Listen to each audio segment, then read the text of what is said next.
Hello students, how are you? Are you fine? Good, very good. Thank God that all of you are fine. Dear students, today we are to discuss about chemistry 9th class and writing chemical formulae. First of all, let us know what chemical formula means. The definition of chemical formula is the chemical formula of a compound is a symbolic representation of its composition. For example sodium chloride ਜੋ ਲੂਣ ਅਸੀਂ ਵਰਤਦੇ ਹਾਂ ਸਬਜ਼ੀਆਂ ਦੇ ਵਿੱਚ ਉਸ ਨੂੰ ਸੋਡੀਅਮ ਕਲੋਰਾਈਡ ਦੇ ਨਾਂ ਨਾਲ ਜਾਣਿਆ ਜਾਂਦਾ ਹੈ ਕੈਮੀਕਲੀ ਔਰ ਇਹ NaCl ਇਸ ਦਾ ਫਾਰਮੂਲਾ ਹੈ। ਇਹ ਤੋਂ ਸਾਨੂੰ ਪਤਾ ਲੱਗਦਾ ਹੈ ਕਿ ਇਹਦੇ ਵਿੱਚ ਸੋਡੀਅਮ ਤੇ ਕਲੋਰੀਨ 1:1 ਰੇਸ਼ੋ ਦੇ ਵਿੱਚ ਪ੍ਰੈਜ਼ੈਂਟ ਹੈ। ਤਾਂ ਇਸ ਦੀ ਕੰਪੋਜੀਸ਼ਨ ਦੇ ਬਾਰੇ ਔਰ ਰੇਸ਼ੋ ਦੇ ਬਾਰੇ ਵੱਖ-ਵੱਖ ਜਿਹੜੇ ਆਇਨਸ ਨੇ ਜਾਂ ਐਟਮਸ ਨੇ ਉਹਨਾਂ ਦੇ ਬਾਰੇ ਪਤਾ ਚੱਲਦਾ ਹੈ। ਸੋ the definition is the chemical formula of a compound is a symbolic representation of its composition and example is sodium chloride. Definition of valency ਇਹ ਵੀ ਜ਼ਰੂਰੀ ਹੈ। ਵੈਲੈਂਸੀ ਤੋਂ ਬਿਨਾਂ ਸਾਨੂੰ ਗੱਲ ਦੀ ਸਮਝ ਨਹੀਂ ਆਏਗੀ ਕਿ ਕਿਵੇਂ ਅਸੀਂ ਕੈਮੀਕਲ ਫਾਰਮੂਲਾ ਲਿਖਾਂਗੇ ਕਿਉਂਕਿ ਅਸੀਂ ਅੱਜ ਕੁਝ ਕੈਮੀਕਲ ਫਾਰਮੂਲਾ ਲਿਖਣ ਜਾ ਰਹੇ ਹਾਂ। ਤਾਂ definition of valency is the combining power of an element is known as valency and here in this chart you see that different ions or the group of ions are given here and valency is also written. ਇਸ ਦੇ ਵਿੱਚ ਪਹਿਲਾਂ valency 1 ਵਾਲੇ monovalent ਲਏ ਗਏ ਨੇ ਫਿਰ 2 ਵਾਲੇ ਫਿਰ 3 ਔਰ 4 ਤਾਂ ਇਸ ਤਰ੍ਹਾਂ ਕਰਕੇ ਜਿਨ੍ਹਾਂ ਦੀ 1 valency ਹੁੰਦੀ ਹੈ ਉਹ ਹੈਗੇ ਨੇ ਜਿਵੇਂ ਕਿ ਸੋਡੀਅਮ ਹੈ Na और प्लस ਦਾ ਇੱਕ ਨਿਸ਼ਾਨ ਪਾਇਆ ਹੈ ਮੀਨਿੰਗ ਕਿ ਇਸ ਦੀ एक वैलेंसी है पर है ए आयन पॉजिटिव आयन है केटायन है। Similarly potassium silver and cuprous copper is of two type cuprous and cupric but cuprous जो है उसकी वैलेंसी एक है क्यूप्रिक की दो होती है वो नीचे आप पढ़ांगे। आगे आ गया कि मैग्नीशियम जो है ये डाइवैलेंट है या बाइवैलेंट है मीनिंग के दो ने इस दे विच इहदी वैलेंसी दो है मैग्नीशियम कैल्शियम जिंक फेरस ते क्यूप्रिक जो है इन्हां सारियां दी वैलेंसी दो दो होया करती है। फिर एल्यूमीनियम तीन वैलेंसी वाले थ्री वैलेंसी वाले जो ट्राइवेलेंट हैगे ने वो एल्यूमीनियम ते फेरिक ने फेरस दी वैलेंसी दो ते फेरिक दी वैलेंसी तीन एल्यूमीनियम Al और फेरिक Fe इन्हां दी तीन वैलेंसी है और कार्बन जो है इस दी वैलेंसी 4 होया करती है। सिमिलरली नॉन मेटल्स दे बारे विच हाइड्रोजन है जो हाइड्रोजन इस दे विच कदे-कदे केटायन कदे एनायन के तौर पे काम करती है। तो जो हाइड्रोजन है जो केटायन है तो इस वे इसकी वैलेंसी 1 है पॉजिटिव और जो हाइड्राइड आती है नेगेटिव उस वे इसकी वैलेंसी जो होती है ਜਦੋਂ ਕਿ ਇਹ ਨਾਇਨ ਦੇ ਤੌਰ ਤੇ ਕੰਮ ਕਰਦੇ ਉਸ ਵੇਲੇ ਇਹਦੀ ਵੈलेंसी 네ਗੇਟਿਵ 1 ਹੁੰਦੀ ਹੈ। ਕਲੋਰਾਈਡ ਦੀ ਬ੍ਰੋਮਾਈਡ ਦੀ ਤੇ ਆਇਓਡਾਈਡ ਦੀ ਵੈलेंसी ਜਿਹੜੇ ਕਿ ਹੈਲੋਜਨਸ ਨੇ ਇਹਨਾਂ ਦੀ ਇੱਕ ਇੱਕ ਵੈलेंसी ਹੁੰਦੀ ਹੈ 네ਗੇਟਿਵ। ਨੈਕਸਟ ਜਿਨ੍ਹਾਂ ਦੀ ਕਿ ਦੋ ਵੈलेंसी ਹੁੰਦੀ ਹੈ ਆਕਸਾਈਡ ਤੇ ਸਲਫਾਈਡ ਹੈ ਦੋ ਵੈलेंसी ਹੈ ਇਸ ਦੀ 네ਗੇਟਿਵ ਹੁੰਦੀ ਹੈ ਤੇ ਨਾਈਟ੍ਰਾਈਡ ਦੀ ਜੋ ਨਾਈਟ੍ਰੋਜਨ ਤੋਂ ਨਾਈਟ੍ਰਾਈਡ ਇਹ 네ਗੇਟਿਵ ਵੈलेंसी ਜਿਹੜੀ ਇਸ ਦੀ 3 ਹੁੰਦੀ ਹੈ। सिमिलरली पॉलीएटॉमिक आयन्स है ने जिन्हां दे के सिंबल भी दिते हुए ने और नेम भी ने जिवें कि अमोनियम है अमोनियम इस दी NH4 A group of atoms है अमोनियम NH4 और वैलेंसी पॉजिटिव 1 हाइड्रोक्साइड दी नेगेटिव है वैलेंसी 1 नाइट्रेट दी NO3 1 नेगेटिव वैलेंसी है। हाइड्रोजन कार्बोनेट HCO3 ਇਹਦੀ HCO3 ਇਸ ਦੀ ਵੈलेंसी 1 ਹੈ ਕਈ ਵਾਰ ਇਸ ਨੂੰ ਬਾਈਕਾਰਬੋਨੇਟ ਵੀ ਕਹਿ ਦਿੰਦੇ ਨੇ। सिमिलरली जो कार्बोनेट है ये बाइवेलेंट है दो वैलेंसी ਇਸ ਦੀ 네ਗੇਟਿਵ ਹੁੰਦੀ ਹੈ। सल्फाइड ਦੀ सल्फेट ਦੀ वैलेंसी भी दो ਹੁੰਦੀ ਹੈ सिंबल सल्फाइड ਦਾ ਹੈਗਾ SO3 ਤੇ सल्फेट ਦਾ SO4 ਤੇ दो ਇਹਨਾਂ ਦੀ वैलेंसी है 네ਗੇਟਿव है। और फास्फेट की जो वैलेंसी है फास्फेट PO4 और 3 वैलेंसी इसकी होती है।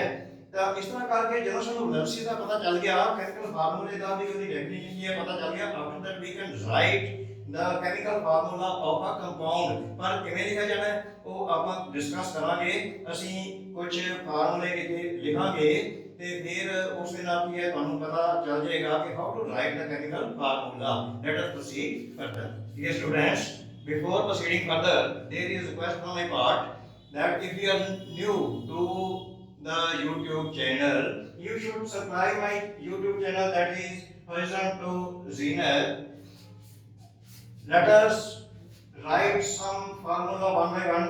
First one is hydrogen chloride. Hydrogen chloride. How to write it? Hydrogen H and chlorine दे लिए Cl and if you remember valency of hydrogen is 1 positive chlorine 1 that is negative it is positive it is negative ਤਾਂ ਇਸ ਤਰ੍ਹਾਂ ਹੋਏਗਾ ਕਿ ਇਸ ਦੀ valency ਇਸ ਦੇ ਪੈਰਾਂ ਵਿੱਚ ਇਸ ਦੀ ਵੈਲੈਂਸੀ ਇਧਰ ਆ ਜਾਏਗੀ ਔਰ ਇਹ ਬਣ ਜਾਏਗਾ HCl जिसनों के हाइड्रोजन क्लोराइड भी बोलते हैं ते जिसनों के हाइड्रोक्लोरिक एसिड भी बोला जाता है हाइड्रोक्लोरिक एसिड भी कहा जाता है सेकंड है hydrogen sulphide hydrogen H sulphide S hydrogen valency 1 sulphide दी 2 और इस तरह करके ਜਦੋਂ ਅਸੀਂ क्रॉस करांगे ते ये बन गया HS2 इतने आ जाएगा S जो है इसके पैरों के विच मीनिंग के इतने नीचे 1 आएगा पर 1 ਨੂੰ ਲਿਖਣ ਦਾ ਆਪਣਾ ਟ੍ਰੈਂਡ ਹੈ ਨਹੀਂਗਾ ਇਟ ਇਜ਼ ਨਾਟ ਟ੍ਰੈਡੀਸ਼ਨਲ ਜਿਵੇਂ ਕਿ x ਹੈ ਆਪਾਂ 1x ਨਹੀਂ ਲਿਖਦੇ x ਸਿੰਪਲ ਦਾ ਮਤਲਬ ਹੈ ਕਿ 1x ਸਿਮਿਲਰਲੀ S1 ਲਿਖਣ ਦੀ ਕੋਈ ਜ਼ਰੂਰਤ ਨਹੀਂ ਹੈ it is H2S hydrogen sulfide next one is third one carbon tetrachloride carbon C ਤੇ क्लोराइड जो है that is Cl ਇਸ ਦੀ ਵੈਲੈਂਸੀ 4 ਹੁੰਦੀ ਹੈ ਕਲੋਰੀਨ ਦੀ 1 ਹੁੰਦੀ ਹੈ ਇਸ ਤਰ੍ਹਾਂ ਕਰਕੇ ਜਦੋਂ ਅਸੀਂ ਕ੍ਰਾਸ ਕਰਾਂਗੇ ਤੇ ਇਹ ਬਣ ਜਾਏਗਾ CCl ਮੀਨਿੰਗ ਤੇ 4 ਇਧਰ ਆ ਜਾਏਗਾ ਤੇ ਇੱਕ ਜਿਵੇਂ ਕਿ ਮੈਂ ਪਹਿਲਾਂ ਵੀ ਦੱਸਿਆ ਇਹਨੂੰ ਲਿਖਣ ਦੀ ਕੋਈ ਜ਼ਰੂਰਤ ਨਹੀਂ ਹੈ ਤੇ ਇਸ ਕਰਕੇ ਕਾਰਬਨ ਟੈਟਰਾਕਲੋਰਾਈਡ ਜੋ ਹੈ ਇਸ ਦਾ ਫਾਰਮੂਲਾ ਹੈ CCl4 ਨੈਕਸਟ ਹੈ magnesium chloride Mg for magnesium और valency 2 next magnesium chloride Cl और वैलेंसी -1 ਜਦੋਂ ਅਸੀਂ ਕ੍ਰਾਸ ਕਰਾਂਗੇ ਤੇ ਇਹ ਬਣ ਜਾਏਗਾ MgCl और Cl है 2 है 2 ਇੱਥੇ ਆ ਜਾਏਗਾ ਕਲੋਰੀਨ ਦੇ ਵਾਸਤੇ 1 ਇਧਰ ਆਏਗਾ ਪਰ that is not to be written there is no need to write it fourth fifth है एल्युमिनियम ऑक्साइड एंड एल्युमिनियम का जो सिंबल है वो ਸਾਨੂੰ ਪਤਾ ਹੈ ਕਿ Al ਹੁੰਦਾ ਹੈ ਤੇ ਵੈਲੈਂਸੀ ਐਲੂਮੀਨੀਅਮ ਦੀ ਕਿੰਨੀ ਹੁੰਦੀ ਹੈ 3 ਹੁੰਦੀ ਹੈ okay thank you very much aluminium the valency ਜੋ ਹੈ ਉਹ 3 ਹੁੰਦੀ ਹੈ ਤੇ ਐਲੂਮੀਨੀਅਮ ਆਕਸਾਈਡ Al ਆਕਸਾਈਡ ਉਹ A 3 वैलेंसी और ऑक्साइड इसकी -2 और A आ जाएगा जब ਅਸੀਂ ਇਸ ਤਰ੍ਹਾਂ ਕਰਕੇ ਕ੍ਰਾਸ ਕਰਾਂਗੇ ਤੇ Al ਇੱਥੇ 2 ਆ ਜਾਏਗਾ ਤੇ O ਦੇ ਨਾਲ 3 ਆ ਜਾਏਗਾ ਐਲੂਮੀਨੀਅਮ ਆਕਸਾਈਡ ਨੈਕਸਟ ਹੈ कैल्शियम ऑक्साइड कैल्शियम का CaO ऑक्साइड वास्ते O इसकी वैलेंसी 2 ऑक्साइड की वैलेंसी -2 और क्रॉस करने पे 2 ना 2 कैंसिल और एक हो जाएगा CaO कैल्शियम ऑक्साइड इसको कैल्शियम ऑक्साइड ਨੂੰ ਇੱਕ ਹੋਰ ਨਾਮ ਵੀ ਜਾਣਿਆ ਜਾਂਦਾ ਹੈ ਇਸ ਨੂੰ ਕਿਹਾ ਜਾਂਦਾ ਹੈ ਅਣਬੁੱਝਿਆ ਚੂਨਾ ਪੰਜਾਬੀ ਦੇ ਵਿੱਚ ਅਸੀਂ ਕਹਿੰਦੇ ਹਾਂ ਅਣਬੁੱਝਿਆ ਚੂਨਾ ਮੀਨਿੰਗ ਕਿ ਇਹਦੇ ਵਿੱਚ ਅਸੀਂ ਪਾਣੀ ऐड नहीं किया ये अणबुझा चूना है कैल्शियम ऑक्साइड नेक्स्ट है कि सोडियम नाइट्रेट सोडियम सोडियम के वास्ते Na नाइट्रेट के वास्ते NO3 सोडियम की जो वैलेंसी है वो 1 ते नाइट्रेट की वैलेंसी भी 1 नाल कैंसल इस करके सानू ਜਦੋਂ ਫਾਰਮੂਲਾ ਲਿਖਾਂਗੇ ਤਾਂ NaNO3 हो जाएगा सोडियम नाइट्रेट नेक्स्ट है calcium hydroxide, calcium hydroxide Ca calcium वास्ते, हाइड्रोक्साइड वास्ते OH कैल्शियम की +2 वैलेंसी, इस दी -1 वैलेंसी। और जदों ਅਸੀਂ ਇਸ ਨੂੰ क्रॉस करांगे तो ये आ जाएगा Ca और OH के नाल इत्थे 2, तो ये 2 इधर आ गया। ये स्टूडेंट्स एक गल दा बड़ा ध्यान रखना, जेकर एक मैं ब्रैकेट ना पांदा, ये वैसे हाइड्रोक्साइड के वास्ते OH है, जेकर मैं इत्थे ब्रैकेट ना पांदा ते 2 वैसे इस तरह जेकर मैं लिख दिंदा CaOH2 तो ਇਹਦਾ मीनिंग कुछ और दा होर ही बन जाना सी। ਇਹਦਾ मतलब इस बनना सी कि ਜਿਹੜਾ A2 है ना, ये एटम ओनली हाइड्रोजन के थ्रू हैगे ने, ऑक्सीजन का ਇਹਦੇ ਨਾਲ कोई वास्ता नहीं है। पर ਜਦੋਂ ਅਸੀਂ ਇਹ ਲਿਖਦੇ ਹਾਂ Ca ਬ੍ਰੈਕਟ OH2 ਤਾਂ ਇਹਦਾ ਮਤਲਬ ਹੈ ਕਿ ਆਕਸੀਜਨ ਦੇ ਵੀ ਦੋ ਐਟਮ ਨੇ ਤੇ ਹਾਈਡਰੋਜਨ ਦੇ ਵੀ ਦੋ ਐਟਮ ਨੇ। So to distinguish it we add a bracket here CaOH2 calcium hydroxide. और नेक्स्ट है कि सोडियम कार्बोनेट। सोडियम का जो सिंबल है सारे नहीं पता है कि Na होता है तो वैलेंसी उसकी कितनी होती है जी, वैलेंसी 1 होती है पॉजिटिव। तो ठीक है, योर आंसर इज करेक्ट। तो सोडियम कार्बोनेट ਦਾ जो है सोडियम कार्बोनेट, सोडियम वास्ते Na valency 1, carbonate CO3 valency -2।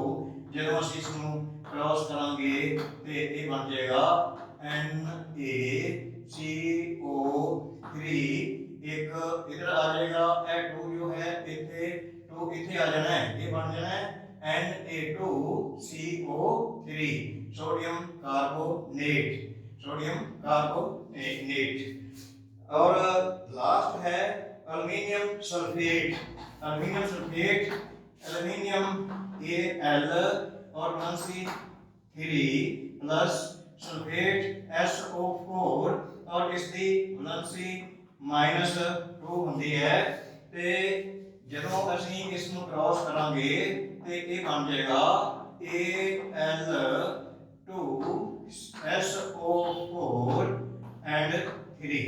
Again इतने वही गल है कि सल्फेट जो ग्रुप है उस SO4 उस दे विच ब्रैकेट दे विच लिखा गया 3, मीनिंग है जो सल्फर है उस दे भी 3 एटम ने ते O4 है जेड़ा वो भी 3 नाल मल्टीप्लाई होएगा, भी मतलब 4 * 3 12 बन जाएंगे जितने भी किते बैलेंस करने की लोड़ पड़ेगी।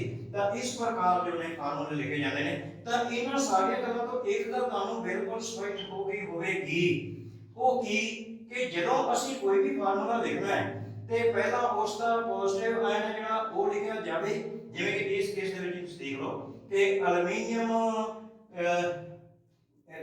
Sodium carbonate and it was aluminium sulphate. तो इस दे विच तुसीं इथे मीनिंग के 10 नंबर जो है ये नंबर मैं चेंज कर देना, ये है 10 ते 11 दे उत्ते आपां इस नूं कर देने हां 11 ते ये कर देते हां 10। ये अमोनियम सल्फेट है, मैं लिखा है एल्युमिनियम सल्फेट, ये एक और ऐड कर देते हां एल्युमिनियम सल्फेट। तो एल्युमिनियम सल्फेट के मामले में तुसीं देख लो कि एल्युमिनियम नूं पहला असीं Al लिख लिया, उसका सिंबल लिख लिया और जी उसकी वैलेंसी है वो लिख दी है। फिर सल्फेट ग्रुप जो है SO4 उसकी वैलेंसी असीं लिख दी है। ते उस तो बाद की हुंदा है कि जो इसकी वैलेंसी है वो जाके ते दूसरे ग्रुप दे ਵੱਲ चली जाती है, उसके पैरां में चली जाती है, ਜਾਂ कह लो कि ਉਸ ਦੇ ਨਾਲ ਮਲਟੀਪਲਾਈ ਹੋ ਜਾਂਦੀ ਹੈ। ਜਿਵੇਂ ਕਿ ਇੱਥੇ ਤੇ ਇਹ ਜਿਹੜੀ ਹੈ दूसरा ਜਿਹੜਾ 네ਗੇਟਿਵ ਆਇਨ ਹੈ ਜਾਂ मतलब कि ग्रुप ऑफ आयन्स है, ग्रुप ऑफ एटम्स है, वो वैलेंसी ये पहला ਜਿਹੜਾ ਹੈਗਾ एटाइन उधर ਨੂੰ आ जाती है, मतलब कि Al2 ਜਿਵੇਂ कि इस एल्युमिनियम सल्फेट ਦੇ मामले ਸੀ Al2SO4 3। जेकर सोडियम क्लोराइड लिखना है जिवें कि शुरू शुरू ਦੇ ਵਿੱਚ ਆਪਾਂ ਲਿਖਿਆ ਸੀ सोडियम क्लोराइड ਦਾ NaCl, सोडियम ਦੀ वैलेंसी 1, क्लोरीन ਦੀ 1 नेगेटिव, ये कैंसिल हो गए ਤੇ ਇਸ ਕਰਕੇ सोडियम क्लोराइड NaCl। ਜਿਵੇਂ ਕਿ ਅਸੀਂ ਲਿਖਣਾ ਹੈ कि सोडियम सल्फेट, तो सोडियम सल्फेट लिखना होवे तो सोडियम का Na, सल्फेट का SO4, सोडियम की वैलेंसी 1, सल्फेट की 2, तो जो है ਇਹ ਇਹਦੇ ਪਹਿਲਾਂ ਆ ਜਾਏਗੀ ਮੀਨੀ ਕੇ Na2SO4 1 ਲਿਖਣ ਦੀ ਕੋਈ ਜ਼ਰੂਰਤ ਹੈ ਹੀ ਨਹੀਂ। ਤਾਂ ਮਤਲਬ ਕਿ ਤੁਹਾਨੂੰ ਪਤਾ ਚੱਲ ਗਿਆ ਹੋਵੇਗਾ ਕਿ ਫਾਰਮੂਲਾ ਲਿਖਣ ਦਾ ਇਹ ਮੈਥਡ ਹੈ। ਉਹਦੇ ਵਾਸਤੇ ਇਹ ਜ਼ਰੂਰੀ ਹੈ ਕਿ ਤੁਹਾਨੂੰ ਇੱਕ ਤਾਂ ਸਿੰਬਲ ਜ਼ਰੂਰ ਯਾਦ ਹੋਣ ਕਿ ਕਿਹੜੇ ਐਲੀਮੈਂਟ ਦਾ ਜਾਂ ਗਰੁੱਪ ਆਫ ਆਇਨਸ ਦਾ ਜਾਂ ਗਰੁੱਪ ਆਫ ਐਟਮ ਦਾ ਸਿੰਬਲ ਕੀ ਹੈ। ਜਿਵੇਂ ਅਮੋਨੀਅਮ ਗਰੁੱਪ ਹੈ NH4 ਤੇ ਇੱਕ ਤਾਂ ਉਹ ਯਾਦ ਹੋਣ ਅੱਛੀ ਤਰ੍ਹਾਂ ਨਾਲ। ਸੈਕੰਡਲੀ ਤੁਹਾਨੂੰ ਉਹਨਾਂ ਦੀ ਵੈਲੈਂਸੀ ਦੇ ਬਾਰੇ ਜ਼ਰੂਰ ਪਤਾ ਹੋਵੇ ਤੇ ਫਿਰ ਉਸ ਤੋਂ ਅੱਗੇ ਪਲੇਨ ਸੈਲਿੰਗ ਹੈ ਤੁਸੀਂ ਮੀਨੀ ਕੇ ਫਟਾਫਟ ਜੋ ਹੈ ਕੈਮੀਕਲ ਫਾਰਮੂਲਾ ਦੇਖ ਸਕਦੇ ਹੋ। ਪਰੰਤੂ ਜੇਕਰ ਵੈਸੇ ਰੱਟਾ ਲਾਉਣ ਦੀ ਕੋਸ਼ਿਸ਼ ਕਰੋਗੇ ਕਿ ਸੋਡੀਅਮ ਕਲੋਰਾਈਡ ਦਾ ਜਿਹੜਾ ਇਸ ਤਰ੍ਹਾਂ ਹੁੰਦਾ NaCl ਹੁੰਦਾ ਹੈ, ਸੋਡੀਅਮ ਸਲਫੇਟ ਦਾ Na2SO4 ਹੁੰਦਾ ਹੈ, ਇਸ ਤਰ੍ਹਾਂ ਕਰਕੇ ਉਹ ਯਾਦ ਨਹੀਂ ਹੋਏਗਾ। ਉਹਦੇ ਵਿੱਚ ਬੜੀ ਮਿਹਨਤ ਲੱਗੇਗੀ ਔਰ ਫਿਰ ਵੀ ਗਲਤ ਹੀ ਹੋਣ ਦੇ ਚਾਂਸ ਨੇ। ਪਰੰਤੂ ਜੇਕਰ ਤੁਸੀਂ ਪ੍ਰੋਸੀਡ ਕਰੋਗੇ ਇਸ ਪ੍ਰਕਾਰ ਯਾਨੀ ਕਿ ਉਹਨਾਂ ਦੀ ਵੈਲੈਂਸੀ ਪਤਾ ਹੋਏਗੀ, ਉਹਨਾਂ ਦੇ ਤੁਹਾਨੂੰ ਸਿੰਬਲਸ ਵੀ ਪਤਾ ਹੋਣਗੇ ਤੇ ਫਿਰ ਫਟਾਫਟ बिल्कुल सही फार्मूला जो है you will be able to write it. And dear students, in the end there is again a request that you should subscribe my channel, YouTube channel, that is Horizon to Zenith. Thank you very much.